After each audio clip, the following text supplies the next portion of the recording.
Start करेंगे। ये सारी चीजें हम पढ़ चुके थे बार ऑफ ज्यूरिडिक्शन तक और हमने रिवीजन भी कर लिया।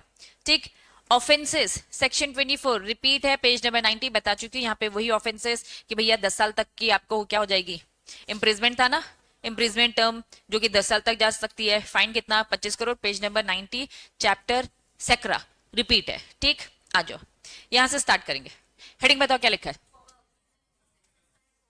हमने ना जिगल पढ़ा है।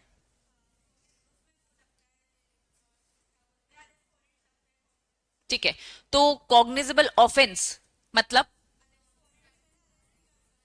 Very good. तो यहां कॉग्निज क्या लिखा है, वर्ड क्या लिखा है, एक बार रीड करो। तो वो और ये सेम है क्या? नहीं, नहीं, ये क्या लिखा है, कॉग्नाइजेशन मतलब डील करना। कॉग्निजेबल ऑफेंस नहीं है ये, लेकिन अक्सर आप कंफ्यूज हो जाओगे। यहां पे उन्होंने क्या बोल रखा है कि भैया कॉग्नाइजेशन मतलब क्या, कॉग्नाइजेशन ऑफ द ऑफेंस मतलब डील करना। क्या कोर्ट डील करता है क्या ऑफेंसेस से? यहां सेबी एक्ट में जितने भी ऑफेंसेस हो रहे हैं उनकी डीलिंग कोर्ट करता है क्या? उनकी डीलिंग कहां होती है, सैट। तो एग्जाम में अगर घुमा फिरा कर लैंग्वेज टफ करके अगर आपसे पूछा कि भाई कोर्ट डील करता है क्या, कोर्ट शेल नॉट टेक कॉग्नाइजेशन, कॉग्नाइजेशन का मतलब क्या बताया मैंने आपको, डील करना। कोर्ट नहीं डील करता है any offences punishable under this act. This act मतलब क्या, सेबी एक्ट। सेबी के any rules regulation made thereunder save on the complaint made by the SEBI. कुल मिलाकर इस एक्ट के रूल्स रेगुलेशन ये सारे मैटर कोर्ट के पास नहीं जाते, कोर्ट इसे डील नहीं करता है। यहाँ पे डीलिंग सैट की होती है। क्लियर है? चलिए नेक्स्ट चलेंगे, फ्रेश टॉपिक है स्पेशल कोर्ट। पहली बार सुन रहे हो, क्या होता है स्पेशल कोर्ट? नहीं, एनसीएलटी नहीं होता है, सैट भी नहीं। स्पेशल कोर्ट अब अलग होते हैं, समझो अब कंसेप्ट को। ठीक है, नॉर्मल कोर्ट कचहरी जानते हो, सिविल कोर्ट जानते हो, डिस्ट्रिक्ट कोर्ट जानते हो, हाई कोर्ट जानते हो, सुप्रीम कोर्ट जानते हो, सब जानते हैं। अब हमारे कंपनीज एक्ट के मैटर, हमारे सेबी सेक्रा के मैटर इन कोर्ट्स में नहीं जाते, क्योंकि पहले इन कोर्ट्स में जाया करते थे, हाई कोर्ट सुप्रीम कोर्ट में जाया करते थे, लेकिन इतने लेट लगती तो होता था, इतना डिले होता था, तो ऑल्टरनेट तरीके, दूसरे तरीके निकाले गए। ये दूसरे तरीके क्या निकाले गए, ट्रिब्यूनल्स वगैरह। ये जो ट्रिब्यूनल्स हम जो देखते हैं ये सब तरीके, हमने क्या किया, हमने अपना अपना एक एक्ट बनाना चल के हमने कहा कि हम कंपनीज एक्ट बनाएंगे। कंपनीज एक्ट का मैटर कहां जाएगा, इनके खुद के एनसीएलटी में जाएगा। बात समझ में आ रही है? हमने सेबी बनाया, हमने सेक्रा बनाया, इनका जो मैटर कहां जाएगा, सैट। कंज्यूमर फोरम एक्ट बना पढ़ा है हमने, उन्होंने अपने खुद के कंज्यूमर फोरम्स बनाए, district level, state level, national level, सुना होगा।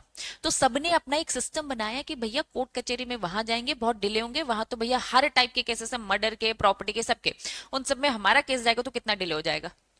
तो उन सारी जल्दी से जल्दी हमारे मैटर रिजॉल्व हो जाए तो हमने ट्रिब्यूनल्स बनाए, सैट ऐसे बनाए। अब हम कह रहे कि भैया हमारा सैट भी बहुत बिजी हो गया।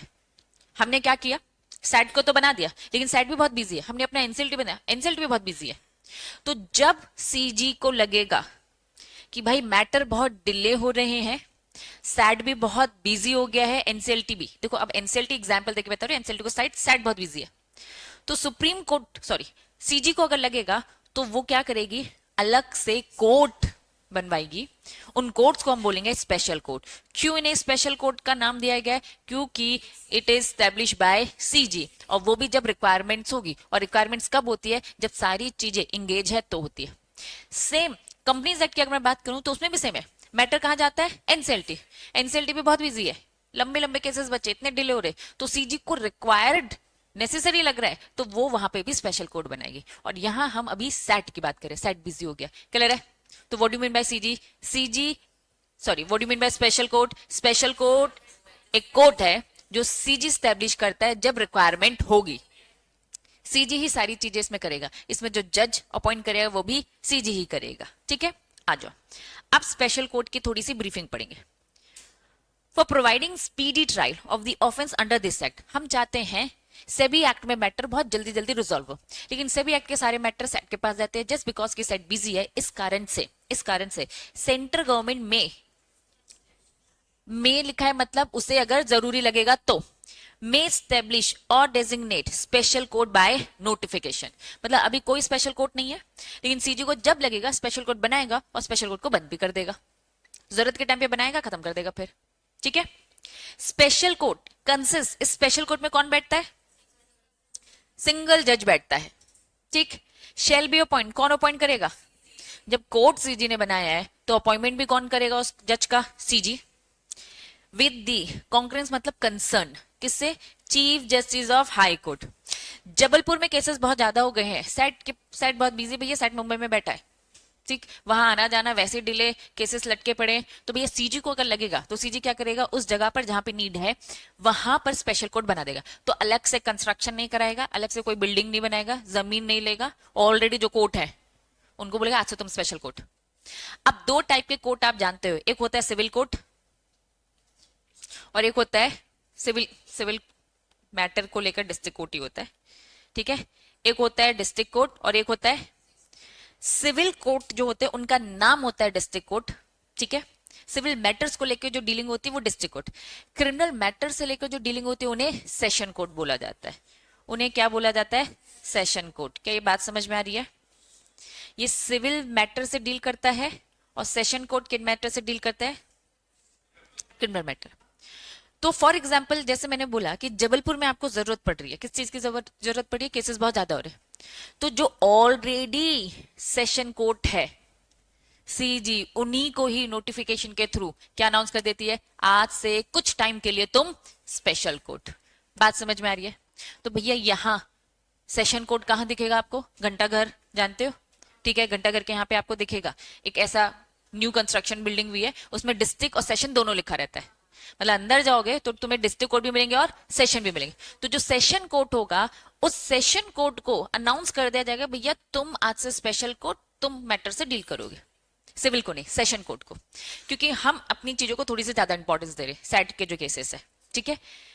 अब सीजी को जब जरूरत लगेगी तो सीजी इसमें क्या कर रहा है? सिंगल जज बैठा रहा है, ठीक है।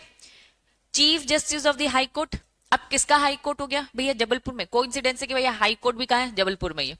अगर ये केस इंदौर भोपाल का होता है तो भैया इंदौर भोपाल में वो सेशन कोर्ट होता, ठीक है। तो सेशन कोर्ट में किस जज को बैठाना है? तो CG, very good, high court, Jabalpur के हाई कोर्ट में जो बैठता है कौन? चीफ जस्टिस, उस जज से बात करेगा और बोलेगा कि भैया मुझे स्पेशल कोर्ट बनाना है, इसके लिए मुझे एक जज की रिक्वायरमेंट है, तो आप रिकमेंड करो कि भैया किस जज को मुझे बैठाना चाहिए, क्योंकि सीजी का तो ये एक्सपर्ट एरिया है नहीं। एक्सपर्ट एरिया किसका है? हाई कोर्ट के जज का। तो हाई कोर्ट के जज से पूछा जाएगा स्पेशल कोर्ट में इन मैटर से डील करने के लिए मुझे किस जज को बैठाना चाहिए, आप मुझे रिकमेंड करिए। बात समझ में आ रही है? अब इस पॉइंट को एक बार सेकंड पॉइंट को फटाफट रीड करो, देखो समझ में आया क्या?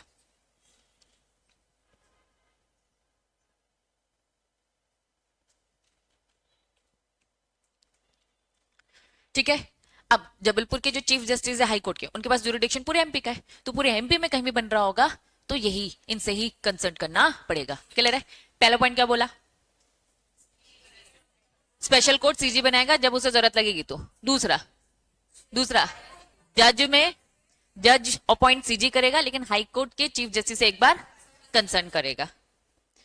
अगर यही केस पुणे का होता तो महाराष्ट्र जो भी बॉम्बे हाई कोर्ट है ना, उनसे कंसल्ट किया जाता है। तो एरिया टू एरिया डिपेंड करेगा। चलिए, अ पर्सन शिल not qualified for appointment as a जज, जज वो होना चाहिए, उन्हें कहा स्पेशल कोर्ट में जज नहीं बैठेगा अनलेस, मतलब कब वो बैठ सकता है? वो तब बैठेगा he is holding the office of the session जज। जब हम देखो, इन्होंने अभी सेशन बताया नहीं, मैंने आपको पहले से एक्स्ट्रा नॉलेज दे दिया, वो आगे चल के अभी सेशन बताएगा। दैट मीन्स जज भी कौन बैठेगा? He is the session court का सेशन जज। मतलब सेशन कोर्ट में जो सेशन जज होते हैं उन्हीं को ही अपॉइंट किया जाएगा, वो क्वालिफाइड सेशन जज होगा।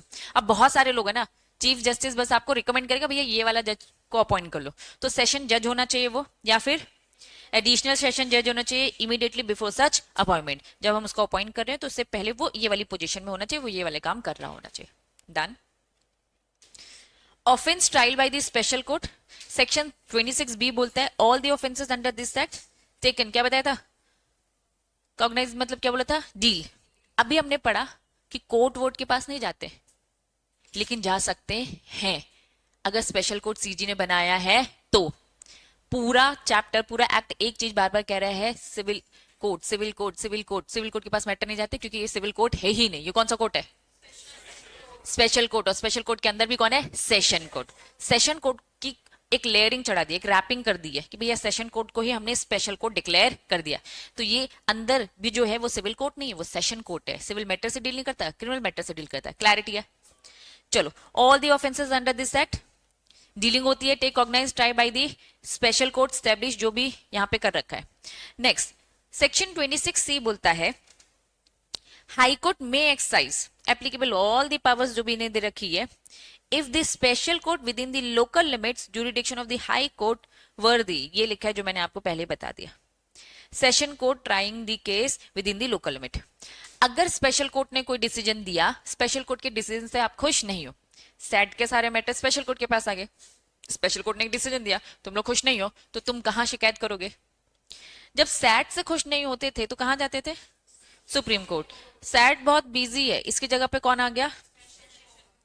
Special court. तो स्पेशल कोर्ट के डिसीजन से खुश नहीं तो कहां जाएंगे? नहीं, क्योंकि नहीं, सैट तो बिजी है ना। रुको, स्पेशल कोर्ट अगर मैं थोड़ा सा तुम्हें, सुप्रीम कोर्ट सबसे ऊपर है, फिर हाई कोर्ट है, फिर एक होते हैं सिविल मैटर्स, एक होते हैं क्रिमिनल मैटर्स। सिविल मैटर के लिए डिस्ट्रिक्ट कोर्ट और इसके लिए सेशन कोर्ट। क्या ये बात समझ में आ रही है? जब आपका मैटर कहां चला गया? सेशन कोर्ट में, क्योंकि सेट बिजी था, तो इसकी अपील पहले कहां होगी? हाई कोर्ट में। क्या ये बात समझ में आ रही है? तो यहां इन्होंने बस यही लिखा है, हाई कोर्ट डील करेगा स्पेशल कोर्ट के मैटर, अपील होकर कहां जाएंगे? हाई कोर्ट के पास। डन? चलो नेक्स्ट सेक्शन 26D क्या बोलता है? Special court shall be deemed, special court shall be deemed court of session. मैंने सेशन कोर्ट बोल रखा है, कोर्ट ऑफ सेशन एक ही बात है, ठीक। पर्सन कंडक्टिंग प्रोसिक्यूशन, जो भी बंदा यहाँ पे कैसे डील कर रहा है before this special court shall be deemed to be, कौन है? Public prosecutor. जब हमने स्पेशल कोर्ट को सेशन कोर्ट बना दिया तो भाई उससे प्रोसिक्यूट करने वाला क्या माना जाएगा? सरकारी वकील माना जाएगा, पब्लिक प्रोसिक्यूटर। नीचे उन्होंने बोला कि practising as an advocate not less than, ये अभी प्रोसिक्यूटर के बारे में बता रहे हैं। इनका एक्सपीरियंस कितने साल तक का होना चाहिए? कम से कम 7 years, या फिर should have held post for the period of 7 years under the union या फिर state requiring the special knowledge. नहीं है क्या ये पॉइंट? थोड़ा नया पुराना का बस है, ठीक है, जिसमें है नहीं है, लेकिन बस ये एक्स्ट्रा नॉलेज है, बस एक्स्ट्रा नॉलेज तुमको नहीं देना चाहा, ठीक है। चलो, तो पब्लिक प्रोसिक्यूटर से मतलब कम से कम वो एडवोकेट जिनका 7 साल का काम हो, 7 साल का एक्सपीरियंस हो, दैट्स इट। आ जाओ section 26E, any offence committed under this act.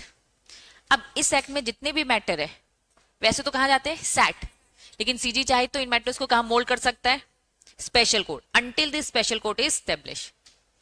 सारे केसेस सेट के पास जाएंगे, लेकिन सेट बिजी है तो स्पेशल कोर्ट, तो अब हम क्या बोलेंगे? सारे केसेस स्पेशल कोर्ट के पास जाएगा, तब तक बना हुआ है। फिर अगर वापस से तो भाई खत्म कर देंगे, वो सेशन कोर्ट ही कंटिन्यू चलेगा। क्लियर बच्चों? Concept special court. अब अगर आपसे कोई पूछता है कि स्पेशल कोर्ट क्या है, तो अब आपको चीजें समझ में आनी चाहिए। सीजी ने एक पावर रखी है अपने पास कि भाई कभी भी समय समय पर जरूरत पड़ेगी ना तो मैं स्पेशल कोर्ट बना दूंगा। मतलब कोर्ट कचहरी अलग चल रहे, एनसीएलटी सैट ट्रिब्यूनल्स अलग चल रहे, कंज्यूमर फोरम सब अलग चल रहे, कुछ भी कभी भी busy, consumer forum busy, NCLT busy, set busy, तो कभी भी स्पेशल कोर्ट। वो स्पेशल कोर्ट क्या है? इन्हीं कोर्ट्स को पावर दे दी जाएगी इनके मैटर डील करने की, वो भी for the time being. Clear है? डन? चलो, अब यहां पे टॉपिक खत्म। अब किसे मान लिए जाएंगे? हाँ, मान लिए जाएंगे कि ये डिसीजन वैसे ही है जैसे सैट और एनसीएलटी में हुआ करते थे, ठीक है। चलिए नेक्स्ट हेडिंग बताओ क्या लिखा है? किसने गलत किया, किसने रूल तोड़ा? कंपनी ने। और कंपनी तो आर्टिफिशियल बॉडी है, कैसे जेल भेजोगे? कंपनी में ना फाइन लगा सकते हो, जेल भेजोगे उनके डायरेक्टर और मैनेजर और ऑफिसर। ऑफिसर की डेफिनेशन में आता है सीएस, तुम लोग सब भी जाओगे, ठीक है। चलो आओ, section 27 where a contravene this act. Act कौन सा? कुछ पूछ रहे? ये एक्ट कौन सा? SEBI, company act. Where a contravention of the provision of this act. SEBI act की बात हो रही है, सेबी के रूल्स, सेबी के रेगुलेशन, सेबी ने डायरेक्शन दिया था, सेबी ने ऑर्डर पास किया, कुछ भी फॉलो नहीं किया इस नालायक कंपनी ने, तो कंपनी, तू तो रुक जा, तेरी क्या ही गलती, कंपनी में बैठा क्या लिखा है? Every person who at the time of contravention was committed was in. कौन था इंचार्ज ऑफिसर, बताओ जरा। इंचार्ज ऑफिसर को पकड़ेंगे, वॉज रिस्पॉन्सिबल टू, इन्होंने बोल दिया डीम टू बी गिल्टी, उसे गिल्टी माना जाएगा, और proceeded against the punishable accordingly, उसके अगेंस्ट कंपनी भी जाएगी और वो पर्सन भी जाएगा जो इंचार्ज था। ठीक है, इंचार्ज। अब इंचार्ज में कौन है? कोई एक इंसान इंचार्ज नहीं होता है, बहुत सारे लोग होते हैं इंचार्ज। नीचे उन्होंने कहा कि ठीक है, तुम इंचार्ज वो सीएस थे, तुम्हें एग्जेम्पशन मिल जाएगी, तुम्हें छूट मिल जाएगी। सच पर्सन प्रूफ, बच्चों सबूत हमेशा रखना चाहिए, इसीलिए बोला जाता है। इफ यू प्रूफ क्या, विदाउट दी नॉलेज, तुम्हारी नॉलेज में था ही नहीं। अब कुछ भी मत बोलना यार कि नहीं नहीं हमें नहीं पता था, इतनी जेन्युइन सी बात तुमने बोल दी नहीं पता, तो कहेंगे तुम तो डिजर्व करते, चलो अंदर, ये भी बात तुम्हें नहीं पता थी। तुम प्रूफ कर दो विदाउट हिज नॉलेज, मतलब मेरे सामने बातें हुई थी कि ये काम करना है, और जब मैं मीटिंग करके चला जाता था तो ये लोग डायरेक्टर अपनी खुद की खिचड़ी पकाते थे और मेरे अगेंस्ट काम करते थे। तो तुम्हें ये वाले प्रूफ देने हैं, या फिर तुम कहोगे अच्छा आईपीओ आने वाला था, हमें तो पता ही नहीं था, आईपीओ आने वाला था ये पता नहीं था, तुम्हारे बिना तो भैया कोई काम ही नहीं होना था। ऐसी नॉनसेंस बातें नहीं कर सकते तुम, तुम्हें प्रूफ करना पड़ेगा कि भैया मीटिंग में देखो डिस्कशन ये हुआ है, मिनट्स तैयार हुई है, मिनट्स में मैंने ये सारी बातें लिखी और इसमें डायरेक्टर के साइन भी है, लेकिन अब इन लोगों ने इसके बाद मेरे पीठ पीछे कुछ और किया, तो फिर ये प्रूफ आपको देना पड़ेगा। और इसलिए हमेशा जब भी कोई भी काम करो ना, रिटर्न में, आप रिटर्न में रहो भैया, मैसेज भी होना चाहिए रिटर्न में, मेल होना चाहिए सब वगैरह। तुमने फोन पे बात कर लिया, सामने फेस टू फेस बात कर ली, क्या प्रूफ करोगे कि ये करना चाहिए? ठीक है डायरेक्टर कर लेना, डायरेक्टर हाँ हाँ कर लेंगे, कुछ प्रूफ कर पाओगे? तुम भी फंसोगे। तो हमेशा प्रूफ करना है विदाउट हिज नॉलेज, पहला, या फिर he had exercise all due diligence, तुमने सारे काम किए टू प्रिवेंट द कमीशन, तुम रोक रहे थे लेकिन तुम्हें रोकने तुम्हारे घर के किसी बंदे को किडनैप कर लिया और तुमसे जबरदस्ती ये काम करवाया जा रहा है। मतलब कुल मिला के तुम्हें प्रूफ देना है तुम्हारे बिना नॉलेज के क्या गया, या फिर तुम्हारे नॉलेज में था और तुमने बेस्ट ट्राई किया उसे रोकने का। ये प्रूफ्स अगर तुम दे दोगे तो तुम बच जाओगे, अदरवाइज तुम भी फंसोगे अगर तुम इंचार्ज ऑफिसर हो तो।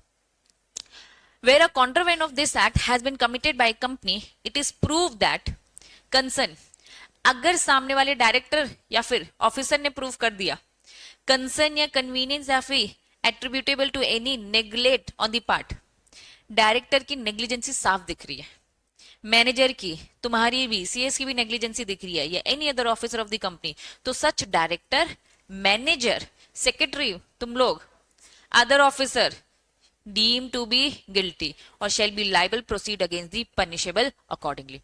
कंपनी के भी अगेंस्ट और इंचार्ज ऑफिसर के पास फिर भी एक मौका है अपने आप को सही प्रूफ करने का, लेकिन प्रूफ करना अपने आप में बहुत बड़ा टास्क है, प्रूफ करना तो पड़ता है। ठीक है, क्लियर है? यहाँ पे टॉपिक होता है ओवर, समझ में आए? कंपनी अगर कॉन्ट्रावेंट करती है तो कंपनी भी जाएगी और उसमें इंचार्ज ऑफिसर भी। इंचार्ज ऑफिसर में अगर हमें लगता है कि उसने प्रूव कर दिया कि विदाउट हिज नॉलेज, और दूसरा टर्म क्या था, बेस्ट एफर्ट्स किए थे ड्यू डिलिजेंस रोकने के लिए, तो वो बच सकता है। सेकंड पैरा क्या बोलता है, अगर ये पता चल जाए कि लापरवाही थी किसकी, ऑफिसर की, डायरेक्टर की, मैनेजर की, सेक्रेटरी की, एनी अदर ऑफिसर, तो प्लीज वो भी गिल्टी माना जाएगा, उसके अगेंस्ट भी प्रोसीडिंग होगी। Done, topic over, fresh topic, नया टॉपिक और इंटरेस्टिंग टॉपिक। क्या लिखा है?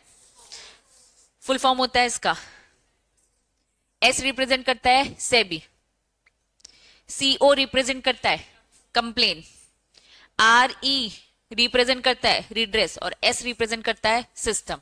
तो इसलिए स्कोर बनाया इन्होंने। ये एक ऑनलाइन प्लेटफॉर्म है। स्कोर क्या है? स्कोर एक ऑनलाइन प्लेटफॉर्म है जहां शिकायत की जाएगी, कंप्लेन करने का एक प्लेटफॉर्म। कौन कंप्लेन करता है? Investor, which help the investor to file the complain.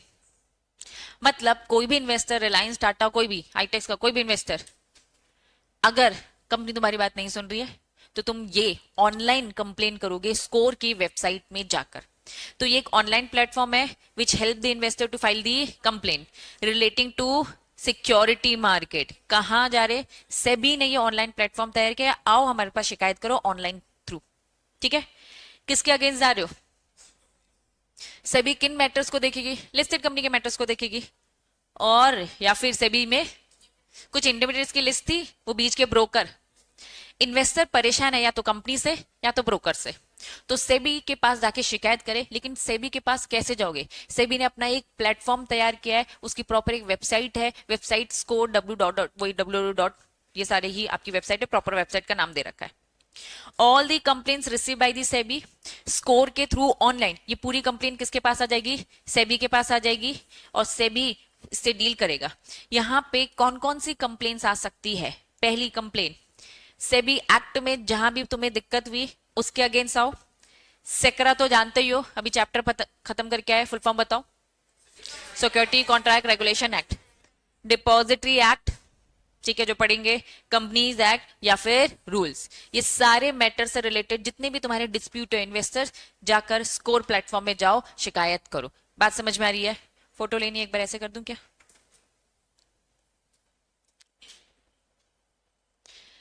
चलिए, तो स्कोर का कंसेप्ट समझ में आ गया।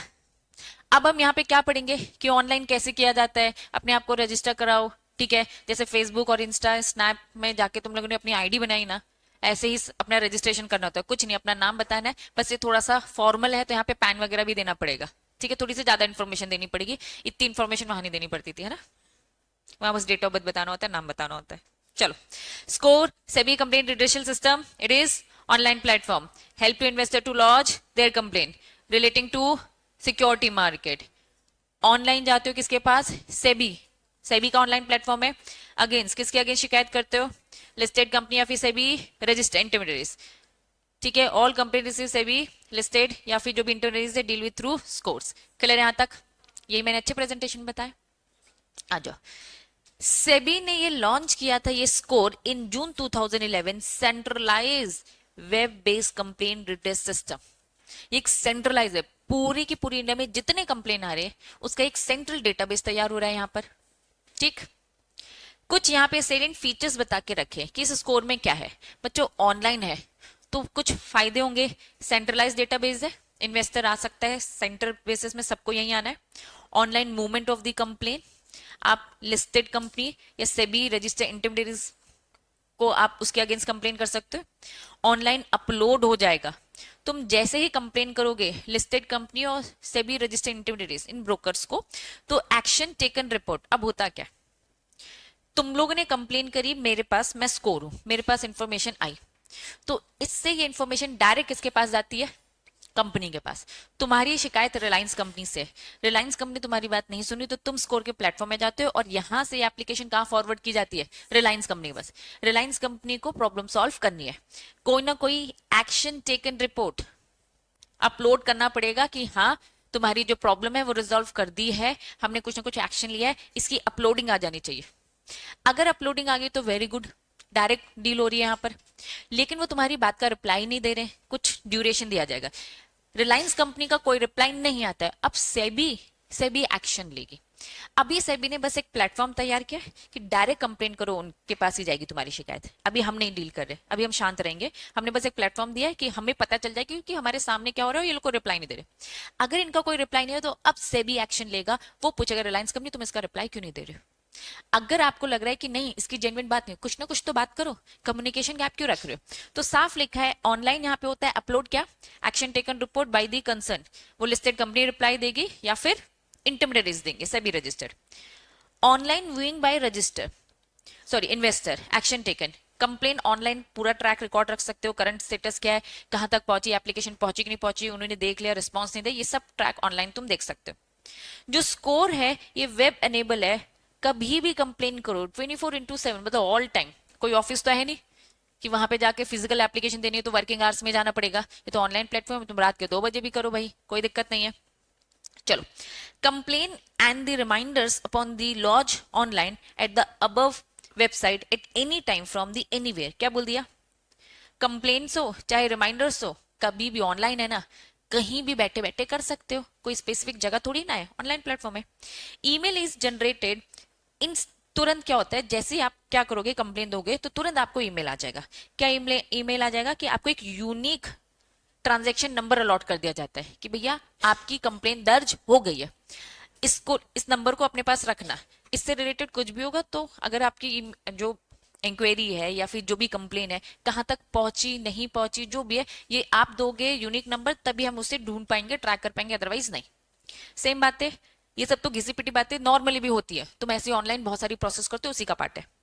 कंप्लेन रजिस्ट्रेशन जो नंबर है to the complain and for the future reference tracking के लिए, इसी नंबर की बात हो रही है। Complain forward online for the redressal, समझ में आ गया? तो ये सेलेंट फीचर्स बस उन्होंने स्कोर्स के बताए, क्लियर है? पक्का? चलिए, पहले मैं बता चुकी हूँ डायरेक्ट कंप्लेन क्या होता था। आशी ने अगर कंप्लेन करी तो यहां से इसने एक ब्रोकर के अगेंस्ट करी है तो डायरेक्ट स्कोर में ही जाएगी, तो अपने आप वो कंप्लेन कहां चली जाएगी? ब्रोकर के पास। कुछ एक टाइम के अंदर उसे रिस्पॉन्स देना पड़ेगा, नहीं दिया तो बाद में से भी। तो पहले क्या करता है, पहले आपको मौका दिया जाता है, ठीक है? तो डायरेक्ट कंप्लेन, कंप्लेनेंट में यूज, आशी वो कंप्लेनेंट है, यूज कर रही है इसको टू सबमिट द कंप्लेन या फिर ग्रीवेंस डायरेक्टली टू किसको? डायरेक्ट लिस्टेड कंपनी या इंटरमीडिएट। फिर क्या लिखा है? MII लिखो full form, market infrastructure institution, market infrastructure institution, लिख लिया? चलो, ये कंप्लेन या तो रिलायंस टाटा इनके अगेंस्ट है, या तो किनके अगेंस्ट है? इंटरमीडियरीज, या फिर जो भी मार्केट का इंफ्रास्ट्रक्चर संभाल रहे, इंफ्रास्ट्रक्चर मतलब जो भी ये ऑनलाइन फैसिलिटी आपको दे रहे, ये सारे लोग हैं। तो प्लीज इनके अगेंस्ट कोई भी शिकायत है तो आप स्कोर में आओ, ये शिकायत यहां रजिस्टर हो जाएगी और डायरेक्टली प्रोसीड हो जाएगी जिसके अगेंस्ट आप जाना चाहते हो। एंटिटी डायरेक्ट कंपनी नहीं होता है, रिड्रेस बाय जिस भी एंटिटी, आशी ने रिलायंस कंपनी के अगेंस्ट किया तो रिलायंस कंपनी को कितने दिन के अंदर रिस्पांस देना है? 30 दिन के अंदर। किसी ब्रोकर के अगेंस्ट किया तो ब्रोकर, किसी मार्केट इंफ्रास्ट्रक्चर के अगेंस्ट तो 30 दिन, सबको 30 दिन के अंदर रिस्पांस देना है। Done. Entity with in 30 days without any intervention of this, SEBI अभी कोई इंटरवेंट नहीं करेगा, क्यों? क्योंकि अभी डायरेक्ट कंप्लेन जा रही है। अगर फेल हो गए, failing which complaint shall be registered on the score, thereafter SEBI shall take it up with the entity concerned। अब SEBI आगे अपने हिसाब से प्रोसीड करेगा अगर तुम उसे भाव नहीं दे रहे हो तो। बस इसीलिए ये प्लेटफॉर्म तैयार किया गया है, ठीक है? पहले जहां दिक्कत है वहीं पे जाके पहले बात करो, नहीं होती है तो SEBI एक्शन लेगा। Clear clear clear? स्कोर का सिस्टम, इन्वेस्टर में कॉन्टैक्ट दी, क्या लिखा है? इन्वेस्टर एसोसिएशन, सेबी ने रिकॉग्निशन दे रखी है कि भैया स्कोर प्लेटफॉर्म ऑनलाइन प्लेटफॉर्म है, हर कोई इतना नॉलेजेबल नहीं है ऑनलाइन अपनी कंप्लेन फाइल कर सके, तो ये कुछ हेल्प करने वाले लोग हैं। सेबी ने इन्हें रिकॉग्निशन दे रखी है कि किसी की भी इन्वेस्टर की कंप्लेन करनी तो तुम इनको कंप्लेन करने में हेल्प कराओ। कुछ नहीं, एजेंसीज है अलग से जो हेल्प करिए कंप्लेन करने में। स्कोर प्लेटफॉर्म है कि तुमसे जो जो पूछेंगे तुम बस बताते जाना, वो उनको टाइप कर करके कंप्लेन जनरेट कर देंगे, ठीक है? तुम भी ये कंप्लेन अपने क्लाइंट के बिहाफ में जनरेट आराम से कर लोगे, क्योंकि तुम तो सीएस हो ना भाई। तुम क्या करोगे? तुम्हारे क्लाइंट की कोई भी कंप्लेन है, तुम अगर किसी इन्वेस्टर के बिहाफ में कुछ भी कर रहे हो तो तुम ये सारे नॉर्मल प्रोसीजर फॉलो कर लोगे, ठीक है? चलिए, बस इन्होंने बता दिया है, वेबसाइट बता दी है, ठीक है? सेबी का जो स्कोर का वेबसाइट है नीचे बताइए, आ जाओ। नीचे क्या बताया? प्रोसेस, कैसे कंप्लेन लॉन्च किया जाएगा। सबसे पहले इन्वेस्टर, आशी मेरे एग्जाम्पल में इन्वेस्टर है, अपने आप को क्या करेगी? Register themselves. वेबसाइट का नाम क्या है? www.scores.gov. ठीक है? तो यहां पे पहले इन्वेस्टर अपने आप को रजिस्टर, अब इन्वेस्टर के पास इतना नॉलेज नहीं है तो इन्वेस्टर किसकी हेल्प लेगा? इन्वेस्टर एसोसिएशन की, ठीक है? चलो, while filing the registration form आपको थोड़ी सी डिटेल्स देनी पड़ेगी, ठीक है? पैन देना पड़ेगा, अपनी पूरी केवाईसी देनी पड़ेगी, आईडी वगैरह देना पड़ेगा। अपॉन दिस सक्सेसफुल रजिस्ट्रेशन एक यूनिक यूजर आईडी जनरेट हो जाएगी और पासवर्ड, उसके थ्रू आप कंप्लेन जनरेट करोगे। फॉर एग्जांपल अभी आईसीएसआई में तुम्हारा एग्जीक्यूटिव का रजिस्ट्रेशन हुआ, ठीक है? मान लो तुम्हारे पास कुछ मटेरियल नहीं आ पाई या कुछ भी वटेवर सिचुएशन है, तो आप अपनी उसी तुम्हारे पास एक रजिस्ट्रेशन नंबर, उसकी यूजर आईडी और पासवर्ड मिलाओगे, उसमें जाओगे, उसमें कंप्लेन करोगे, फिर कंप्लेन का एक यूनिक नंबर जनरेट होता है, उसे संभाल के रखोगे, इससे आप ट्रैकिंग करते हो कि कुछ रिस्पॉन्स आया है कि नहीं, ठीक है? चलो, यहां तक चीजें क्लियर है? चीजें समझ में आ रही है? नेक्स्ट हेडिंग बताओ क्या लिखा है?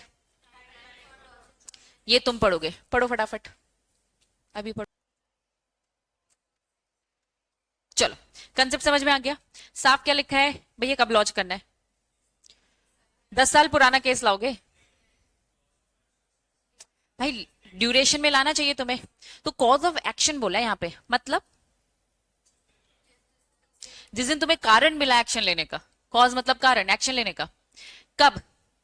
कंप्लेनेंट, एग्जाम्पल में आशी, complainant approach the listed company को अप्रोच किया था, या रजिस्टर्ड इंटरमीडिएट्स को अप्रोच किया था, एमआई को अप्रोच किया था फॉर द रिड्रेसल।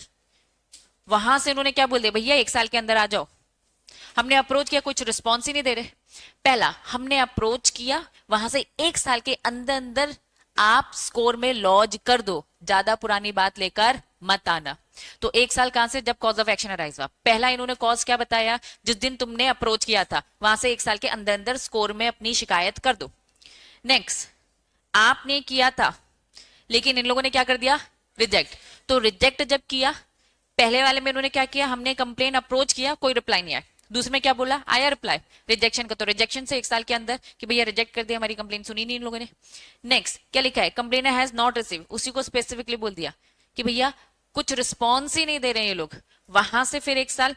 या फिर कंप्लेनेंट नॉट सेटिस्फाइड, रिप्लाई दिया लेकिन हम उनके रिप्लाई से खुश नहीं है, इसलिए हम स्कोर प्लेटफॉर्म में आ रहे। तो स्कोर प्लेटफॉर्म में 1 साल के अंदर जहां से अप्रोच किया वहां से, रिजेक्ट किया वहां से, कोई कम्युनिकेशन नहीं रिसीव हुई वहां से, या फिर सेटिस्फैक्टरी रिप्लाई नहीं मिला, वहां से 1 साल के अंदर लॉन्च करने का। क्लियर? चलो, SEBI reserve its right to reject the complain lodge score if the date of the cause of action is more than 1 year old. ठीक है, और the complainer has not taken up the complainant within concern entity prior to the set. क्या लिखा है, सेबी ने reserve कर रखा है कि वो चाहे तो क्या कर सकती है, रिजेक्ट, पुराने केसेस अगर हैं तो, मतलब सफिशिएंट कॉज होगा तो ले लेंगे, अदरवाइज नहीं। हेडिंग पढ़ो, क्या लिखा है, रीड करो और बताओ। चलो, क्या बोलता है, वन टाइम रिव्यू ऑप्शन, खुश नहीं हो, एक बार फिर से मौका दे दो कि भैया ये वाला हमें अच्छा नहीं लगा। ठीक है, तो 15 days from the date of the closure of the complain, फिर से मौका दो, वो वापस से रिव्यू करके आपको सेटिस्फाइड कर सकता है। फीस लगती है, कोई भी चीज बिना फीस के नहीं होती है, डीम्ड है। जितने भी ऑनलाइन प्लेटफॉर्म में जाओगे फीस लगेगी। बस सेबी को इतने बार जाके कंप्लेन कर रहे हो ना, हर कंप्लेन की फीस है। सेक्रा, स्टॉक एक्सचेंज, जहां जहां जा रहे हो हर जगह fees fees fees fees fees है। फीस प्रिस्क्राइब होती है और रूल्स रेगुलेशन में दी रहती है, क्योंकि बदलता रहता है इसलिए फीस नहीं दिखाते। ठीक है, चलिए नेक्स्ट हेडिंग क्या लिखा है, type of complain shall not be. Score ने बोल दिया इस टाइप की कंप्लेन हमारे पास मत लेकर आना। तुम्हें भी लगेगा हाँ बिल्कुल सही बोल रहे हो, कंप्लेन अगेंस्ट दी, जो कंपनी लिस्ट ही नहीं है, जो कंपनी अनलिस्टेड है, भाई वो तो प्राइवेट ही कंपनी हो गई ना। ठीक है, कंपनीज क्या लिखा है, prevention board of the stock exchange, मतलब इन्होंने क्या बोलते भैया हमारे दायरे में नहीं है, जो हमारे दायरे में नहीं है उनकी कंप्लेन क्यों लेकर आ रहे हो। नेक्स्ट, कंप्लेन रिलेटिंग टू एसेस, केस चल रहा है कोर्ट में, कोर्ट में जो केस चल रहा है भैया पहले उसे खत्म हो जाने दो, नॉर्मल कंपनी बन जाएगी तो लेकर आ जाना। एक बंदा तो लड़ रहा है ना, तुम्हारी कंप्लेन वहां चल रही है ना, तो दो दो जगह तुम्हें सुनना है कि नहीं दीदी आप भी सुनो, आप भी सुनो, आप भी सुनो, सब सुनेंगे भाई। एक सुन रहा है ना, पहले वो खत्म होगा तब आना यहाँ पर, अगर खुश नहीं होगे तो। नेक्स्ट, कंप्लेनेंट क्या लिखा है, falling under the preview of other authorities body. इन्होंने कहा भैया केस कहाँ है तुम्हारा, आरबीआई के पास है, इंश्योरेंस के पास है, पेंशन फंड रेगुलेटरी अथॉरिटी के पास है, सीसीआई के पास है, भैया आईबीसी के पास है। केस ऑलरेडी कहीं और अथॉरिटी के पास चल रहा है तो स्कोर के पास मत लेकर आओ। Next, company complainant against the company, name of the company, struck मतलब रिमूव हो गया। समझो, बचपन से कंपनीज एक्ट में कुछ चीजें समझते हो तुम लोग। ठीक है, कंपनी का इनकॉर्पोरेशन होता है, कंपनी चल रही है, कंपनी अच्छे से नहीं चली तो हम कंपनी को अब खत्म करने जा रहे हैं। ठीक है, तुमने लिक्विडेशन सुना है, डिसोल्यूशन सुना है। लिक्विडेशन मतलब क्या, एसेट्स को खरीद सॉरी बेच बेच के लिक्विड फॉर्म में कन्वर्ट, लिक्विडेशन। डिसोल्यूशन मतलब कंपनी खत्म, ठीक है, एग्जिस्टेंस खत्म। आरओसी के पास एक रजिस्टर है, आरओसी के पास एक रजिस्टर है, रजिस्टर में से नाम हटा दिया, that was strike off. Register में से नेम को रिमूव कर दिया, स्ट्रक। इन्होंने बोले भैया तुम उस कंपनी के अगेंस्ट कंप्लेन कर रहे हो जो क्या है, struck off from the ROC, या फिर क्या होगी, company vanish as publish by the MCA, MCA ने पब्लिश कर दी ये कंपनी गुम हो गई है, खत्म हो गई है, वैनिश हो गई है। भाई जो कंपनी अब है ही नहीं उसकी कंप्लेन दोगे क्या तुम अब। स्कोर इन केसेस से डील नहीं करेगा, जो कंपनी है ही नहीं, जिनके केस अलग रेगुलेटरीज में अलग कोर्ट में है, या फिर लिस्टेड है ही नहीं, डी लिस्टेड वगैरह। क्लियर? नेक्स्ट हेडिंग क्या लिखा है? Score authentication for the intermediaries and MII। The procedure of the generation of the score क्या होता है? यूजर आईडी और पासवर्ड इज फुल्ली ऑटोमेटेड होता है form all the new SEBI registered intermediaries MII who got the registered recognition SEBI score user ID password shall be sent through। सब online होता है, इनका भी एक यूजर आईडी पासवर्ड सब होता है। तुमने यहाँ से कंप्लेन करी तो डायरेक्ट उस रजिस्टर्ड पर्सन के पास कंप्लेन जाती है। Stock broker depository participants are not required to obtain स्कोर ऑथेंटिकेशन। इन्होंने कहा कि भैया तुमको स्कोर का ऑथेंटिकेशन लेना पड़ेगा। किस किस को लेना पड़ेगा? ऊपर क्या क्या बोल रखा था? इंटरमीडिएटरीज और MII, तुमको अपना रजिस्ट्रेशन स्कोर के पास करना है। आप ऑथेंटिकेट हो कि नहीं उसके लिए साफ इन्होंने बोल दिया, दो लोगों को छोड़कर स्टॉक ब्रोकर्स और डिपॉजिटरी पार्टिसिपेंट, तुम्हें स्कोर में ऑथेंटिकेशन की जरूरत नहीं है। Since complain against these intermediaries, stock broker का केस कहां जाएगा? स्टॉक एक्सचेंज के पास। क्या ये बात समझ में आ रही है? डिपॉजिटरी पार्टिसिपेंट का केस कहां जाएगा? डिपॉजिटरी NSDL और CDSL। थोड़ा काम को समझो। इन्होंने बोला कि भैया तुम स्टॉक ब्रोकर हो बॉम्बे स्टॉक एक्सचेंज में कि नेशनल। अगर स्टॉक ब्रोकर से शिकायत, आशी जो कि अभी यहाँ अवेलेबल नहीं है, ठीक है, वही मैंने देखा खाली सीट है, आशी ने कंप्लेन करी स्टॉक ब्रोकर के अगेंस्ट, तो इसकी शिकायत कहाँ जाएगी? इन्होंने स्कोर में नहीं जाएगी, तुमको डायरेक्ट शिकायत बॉम्बे और नेशनल स्टॉक एक्सचेंज में करनी है जहां का वो ब्रोकर है। डीपी की शिकायत करनी तो कहां करनी है? डिपॉजिटरी सिवाय NSDL का है कि CDSL का वहां। लेकिन बस इन दोनों की बात की है, इसके अलावा कोई दूसरा इंटरमीडिएटरीज है उनकी शिकायत तो स्कोर में ही जाएगी। तो प्लीज सारे केसेस स्कोर में जाएंगे, दो लोगों को छोड़कर, स्टॉक ब्रोकर और डिपॉजिटरी। क्यों? क्योंकि स्टॉक ब्रोकर की डीलिंग कहां होगी? स्टॉक एक्सचेंज, और डिपॉजिटरी पार्टिसिपेंट की डीलिंग कहां होगी? डिपॉजिट। ये दो बातें याद रखना। इन्हें स्कोर में अपने आप को ऑथेंटिकेट भी नहीं कराना पड़ता। क्यों? क्योंकि इनकी डीलिंग ही यहाँ पे नहीं है। क्लियर? बाकी लोग को करना है। Next, score authentication for the company intending to list their securities on the SEBI। इन्होंने क्या बोल दिया? ऑनलाइन मैकेनिज्म है स्कोर में ऑथेंटिकेट अगर आपको करना है, all the company intending to list, जो भी कंपनी अपने आपको क्या करना चाहती है? लिस्ट करना चाहती है रिकॉग्नाइज स्टॉक एक्सचेंज में। ये इंट्रोड्यूस हुआ था कब? 2021। 14 कहां से आ गया? 14 अक्टूबर, जो सामने दिखेगा वही बोल देंगे, है ना? 14 अक्टूबर 2021। The online form can be access score. इस वेबसाइट में जाना और क्या करना, जो भी लिस्ट होना चाहते हैं अपने आप को यहाँ पे भी रजिस्टर करो। This has been done as a part of the SEBI, क्या लिखा है? Green initiative to streamline the redressal. हम चाहते हैं भैया इन्वेस्टर्स की प्रॉब्लम जल्दी से जल्दी रिजॉल्व हो, तो जितनी भी लिस्टेड कंपनी है तुम प्लीज यहाँ पे भी शो होते रहना। Complain against the listed company can process by the company in house. हम पहले चाहते हैं कि आपका मैटर क्या हो? इन हाउस तरीके से हैंडल हो। जैसे मैंने आपको बताया था ना कि सेबी पहले इंटरप्ट नहीं करेगा, सेबी पहले कहेगा डायरेक्ट वहां कंप्लेन जाए, अगर नहीं वहां से कोई रिस्पॉन्स आता है 30 दिन के अंदर तो फिर सेबी करेगा। तो यही सारी बातें इन्होंने यहाँ पर कर रखी है। इसे एक बार वन रीड करेंगे। नेक्स्ट हेडिंग आप रीड करो।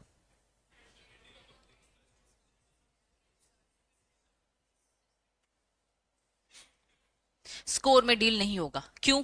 वापस हेडिंग पढ़ो। Handling of the complaints by, मतलब ये शिकायत किसके खिलाफ है? Stock broker.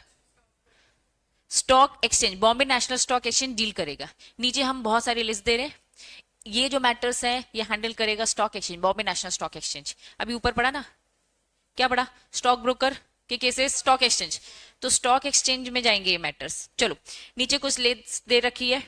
Certain categories of the complain against the listed company. पहला मैटर जाएगा स्टॉक एक्सचेंज में, नहीं रिजॉल्व होता है तो फिर जाएंगे। ठीक है, लिस्ट पहला क्या लिखा है भैया? तुमने इन्वेस्टर के क्या नहीं किए, या फिर जो भी है ब्रोकर ने क्या काम नहीं किया है? ब्रोकर क्लाइंट के सारे काम कर रहा है, उसने क्या अपडेट नहीं किया भाई? तुमने ना एड्रेस डाला ना सिग्नेचर, ये घटिया काम। नेक्स्ट, तो तुम्हें लगता है ये मैटर, इतने छोटे मैटर स्कोर से भी देखेगा? से भी देखेगा भैया, अच्छा बोनस नहीं मिला तुम्हें, तो भाई प्लीज ये केसेस कौन देखेगा? बॉम्बे नेशनल स्टॉक एक्सचेंज, तुम देखो यार। नेक्स्ट क्या बोला? Non receipt of dividend, non receipt of duplicate debt security certificate, मतलब आपका ओरिजिनल सर्टिफिकेट गुम हो चुका है, आपने डुप्लीकेट की डिमांड करी, डुप्लीकेट भी आपको नहीं मिला, तो ये शिकायत से भी नहीं देखने वाला। तो ये छोटे मोटे मैटर्स हैंडल करने को बोल दिया किसको? स्टॉक एक्सचेंज को। Non receipt duplicate share certificate, ये डेट की बात करते हैं, शेयर की। नॉन रिसिप्ट ऑफ क्या? फ्रैक्शनल एंटाइटलमेंट, मतलब अगर मुझे तुम्हें शेयर्स देने हैं तो भाई हमने कहा कि भैया मैं तुम्हें कितने का दे सकती हूँ, 25 का दे सकती हूँ या 24 का दे सकती हूँ। ये 95 का आधा अधूरा फाड़ के सर्टिफिकेट दूंगी क्या?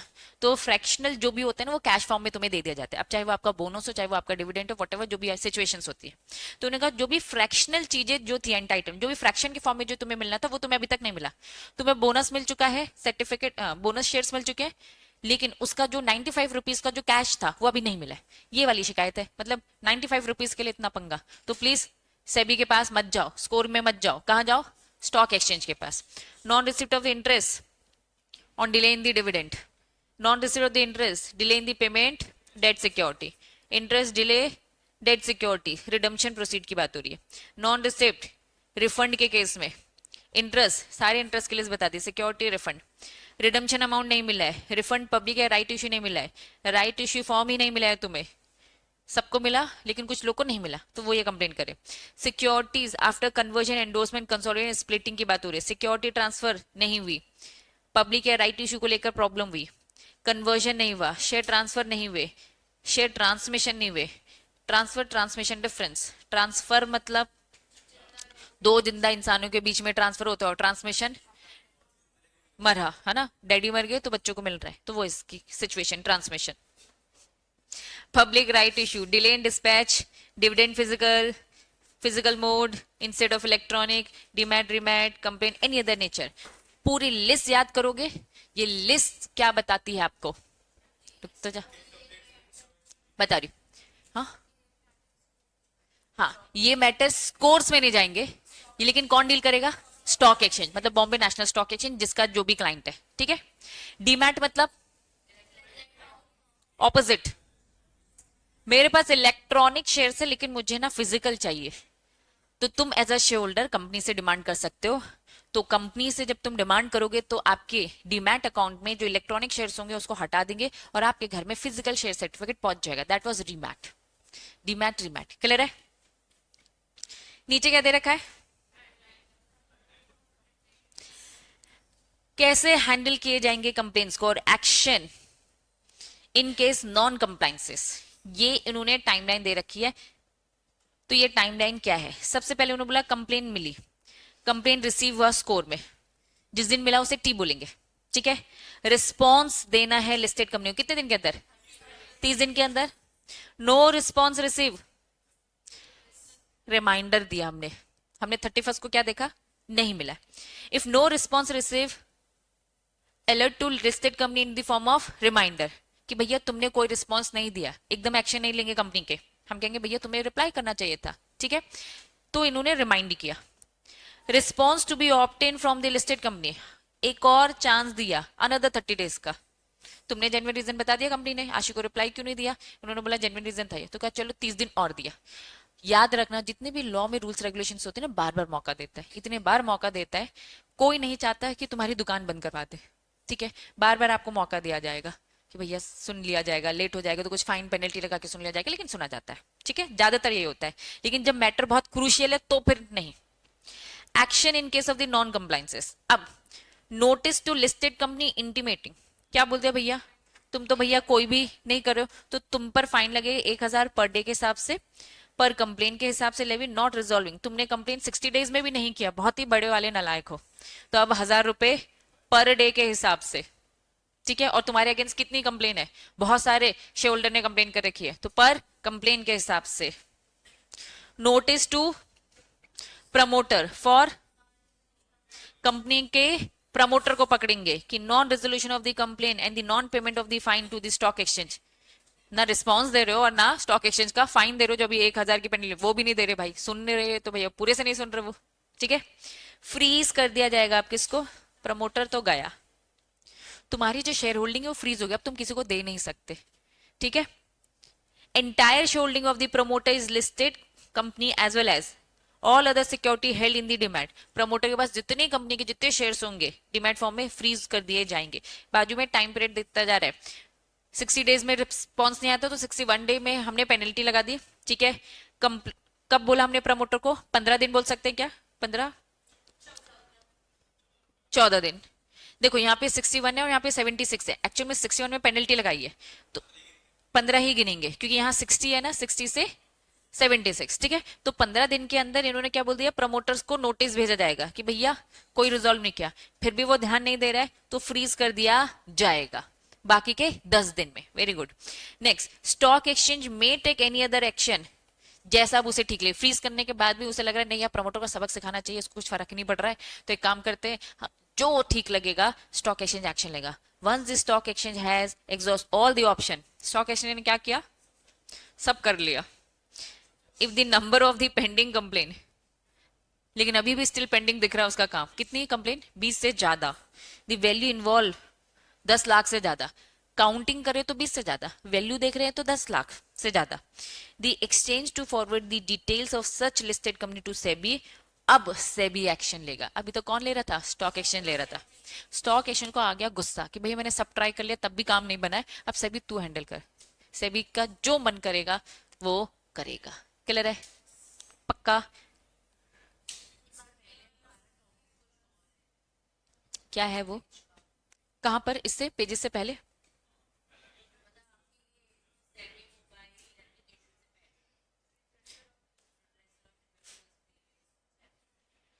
ठीक है। चलो अब मैं यहाँ पे रोक देती हूँ, है ना, इसके आगे का वो जो पोर्शन जो बचा है वो भी उसमें कवर करेंगे। आज की सभा समाप्त, कल खत्म होगा मतलब।